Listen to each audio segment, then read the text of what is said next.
ये आरएसएस और हिंदू महासभा वाले ही इस संविधान की चौराहे पे होलियां जलाया करते थे। लोगों को संविधान की रक्षा के लिए सड़क पे उतरना पड़ेगा, संघर्ष करना पड़ेगा। समाज के अंदर भी कुछ लोग ऐसे गुप्त भेदी हैं कि जो अपने ही समाज पर उनसे अपना लाभ लेने के लिए और इस समाज पर अत्याचार करवाते हैं।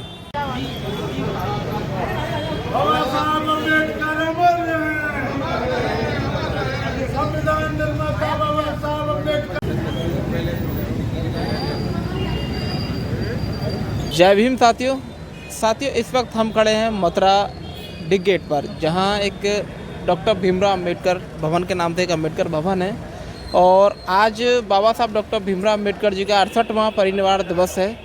इस दिवस के अवसर पर आज बाबा साहब डॉक्टर भीमराव अंबेडकर को श्रद्धांजलि अर्पित करते हुए आज डॉक्टर अंबेडकर सामाजिक अधिकार मंच मथुरा के तत्वाधान में भारत के रत्न, विश्व के रत्न, भारत के संविधान निर्माता, भारत रत्न से सम्मानित परम पूज्य बाबा साहब डॉक्टर BR अम्बेडकर जी का 68वां महापरिनिर्वाण दिवस, उनको श्रद्धासुमन अर्पित कर मंच के तमाम पदाधिकारियों के द्वारा बनाया गया।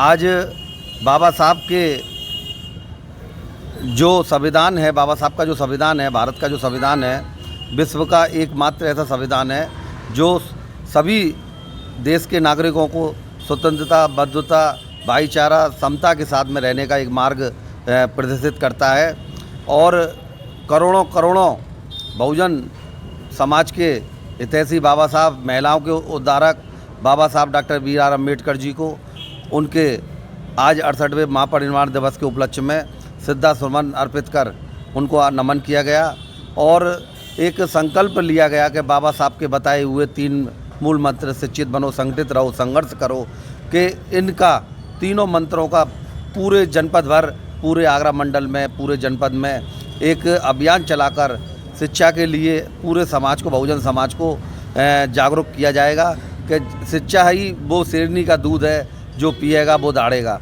क्योंकि शिक्षा के बगैर कुछ भी नहीं है।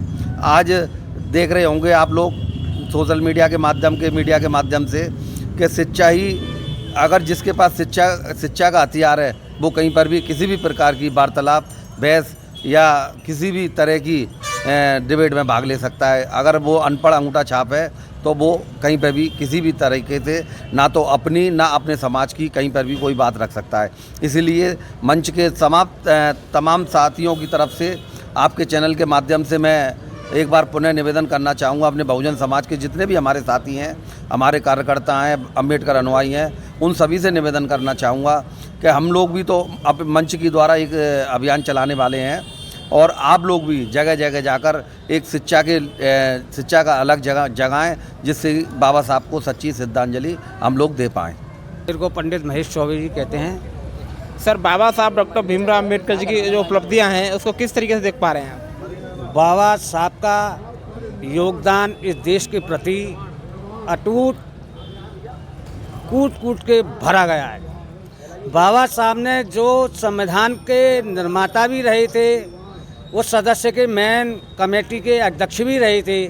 आज उस संविधान को बचाने के लिए हम लोगों को संघर्ष करना पड़ रहा है, क्योंकि आज जो सरकार बैठी हुई है दिल्ली में या प्रदेश में, वो बाबा साहब अम्बेडकर का, मैं आपको विश्वास दिलाता हूँ, जिस समय अम्बेडकर जी ने ये संविधान बनाया था, ये आरएसएस और हिंदू महासभा वाले ही इस संविधान की चौराहे पे होलियां जलाया करते थे।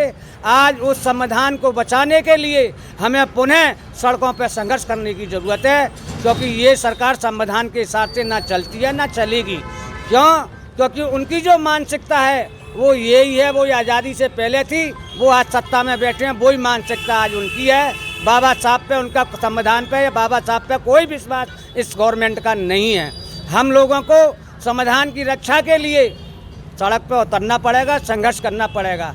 आप देखिए ना, संविधान के हिसाब से संवैधानिक संस्थाओं में जो प्रतिनिधि अध्यक्ष बैठे हुए हैं, चाहे वो सुप्रीम कोर्ट हो, चाहे वो तुम्हारा कोई भी डिपार्टमेंट हो, वो सब आरएसएस के नुमाइंदे बैठे हुए हैं, संविधान की धज्जियाँ उठा रहे हैं। जय हिंद, जय बाबा, जय भीम। सरकार ये कहती है कि हम संविधान के रक्षक हैं। आज जो सत्ता में बैठे हैं वो अंबेडकर विचारधारा के विरोधी लोग हैं।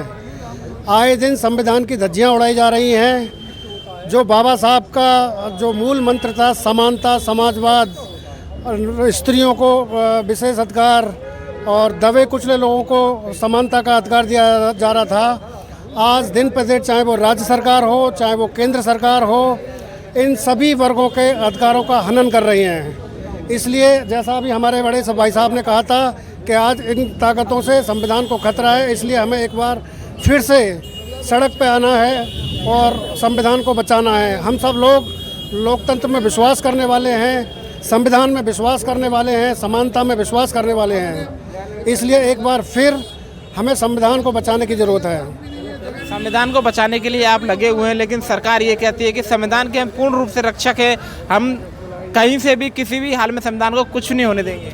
आप सभी देखते होंगे, चाहे सोशल मीडिया पे हैं चाहे इलेक्ट्रॉनिक मीडिया पे हैं, जो सरकार कहती है वो हमेशा उसका उल्टा करती है। पब्लिक में आके जरूर कहेगी कि हम संविधान को बचाने की गई हैं, लेकिन उनके क्रियाकलाप हम देख रहे हैं पिछले कई सालों से, वो जो कहते हैं वो उसका उल्टा ही करते हैं। उत्तर प्रदेश में दलितों पर, आदिवासियों पर, दबे कुचलों पर अत्याचार चरम सीमा पर बढ़ गया है। पिछले 7-8 साल से जो सरकार आई है, आए दिन दलितों नौजवानों का मर्डर किया जा रहा है, एनकाउंटर किया जा रहा है और तमाम तरह से आरोप लगा के उनके अधिकारों पर हनन किया जा रहा है, अत्याचार किया जा रहा है। ये सब देख रहे हैं और कभी ना कभी सत्ता बदलेगी और इन नापाक मंसूबों वालों सत्ता से बाहर होंगे। जिस तरीके से लगातार प्रदेश के अंदर अत्याचार बढ़ता जा रहा है, क्या इस अत्याचार को कोई रोकने के लिए आएगा? इस अत्याचार को रोकने के लिए आज हम जिनकी ये 68वां दिवस मना रहे हैं, महान कानूनविद, भारत के अधिवक्ता, वो भी अधिवक्ता ही थे और भारतीय संविधान निर्माता, जिन्होंने महिलाओं के उत्थारक, मजदूरों के उत्थारक और इस देश से पूंजीवाद को समाप्त करके और उनको, उनके महिलाओं को, मजदूरों को और गरीबों को, शोषितों को, दलितों को उनको अधिकार दिलाया। आज वही स्थिति फिर लौट के आ गई है। आज पूंजीवाद फिर बढ़ गया है, पूंजीपति हो गए हैं और वो अपने आप में इतने सक्षम समर्थ हैं कि उस सामने वाले को, जो गरीब है, दलित है, शोषित है, उसको उसके साथ कोई भी घटना कर दे तो उस घटना को के बदले में वो कोई कार्रवाई नहीं कर सके, ऐसा उन्होंने ऐसा प्रतिबंध कर लिया है। तो कहीं ना कहीं ऐसा नहीं लगता कि समाज के अंदर कुछ लोगों ने ये मानसिकता बैठा रखी है कि केवल अपना फायदा हो, दूसरों का कुछ नहीं होना चाहिए? हाँ, मैं ये निश्चित बात है, समाज के अंदर भी कुछ लोग ऐसे गुप्त भेदी हैं कि जो अपने ही समाज पर उनसे अपना लाभ लेने के लिए और इस समाज पर अत्याचार करवाते हैं। इस बात में कोई संदेह नहीं है कि वो वहाँ सामने कुछ और कहते हैं, वहाँ जाके कुछ और कह देते हैं। आप जिस तरीके से देख रहे हैं कि आज देश पे दलितों की राजनीति विशेष तौर पे बढ़ती जा रही है, लगातार दलितों पे अत्याचार भी हो रहा है, लेकिन फिर भी दलितों के खिलाफ कोई ऐसा व्यक्ति जो निकल कर आए दलितों पर अत्याचार रोक पाए? ये कहने वाली बात सही है। आज भी वही स्थिति है। आज भी आपने देखा है एमपी में कहाँ पानी पीने के विवाद के लेकर के हत्या कर दी गई, कहीं रास्ता निकलने के लिए हत्या कर दी जा रही है। तो कहीं न कहीं इसमें शासन, प्रशासन और सरकार की मंशा ऐसी है कि दलितों के प्रति उसकी मंशा ठीक नहीं है। तो मैं सरकार से और सभी लोगों से ये निवेदन करना चाहूँगा कि सरकार दलितों के प्रति अच्छा रवैया अपनाए, उनके लिए उत्थान के लिए व्यवस्था करे, क्योंकि दलित ही वो सीढ़ी जो ऊपर तक है। एक देश में बगीचा से बाग, बगीचा यानी कि एक बाग है, एक समाज में सभी लोगों का होना बहुत आवश्यक है और सभी लोग सद्भावना प्रेम से रहें। बाबा साहब ने यही सोचा था और समाज को एकजुट करके सबके हितों की बात की थी और जो पूंजीपति जो देश में एक छत्र राज करना चाहते हैं उनके पूंजी उसको समाप्त किया। तो साथियों, आप देख सकते हैं, मैं इस वक्त डी गेट पर अम्बेडकर भवन में खड़ा हूँ और यहाँ बाबा साहब डॉक्टर भीमराव अम्बेडकर की श्रद्धांजलि अर्पित की गई है। यहाँ सभी लोगों ने अपने अपने विचार रखे और विचार सभी लोगों के ठीक थे कि सरकार की मानसिकता को लेकर भी विचार रखे गए और दलितों पर हो रहे अत्याचार को लेकर भी विचार रखे गए। बाबा साहब डॉक्टर भीमराव अम्बेडकर जो कि संविधान निर्माता हैं भारत के, उनके ऊपर काफ़ी अच्छे विचार रखे गए। तो फिलहाल की वीडियो में यही समाप्त करता हूँ। मिलता हूँ आपसे नेक्स्ट वीडियो में। सभी को मेरा क्रांतिकारी जय भीम नमो बुद्धाय।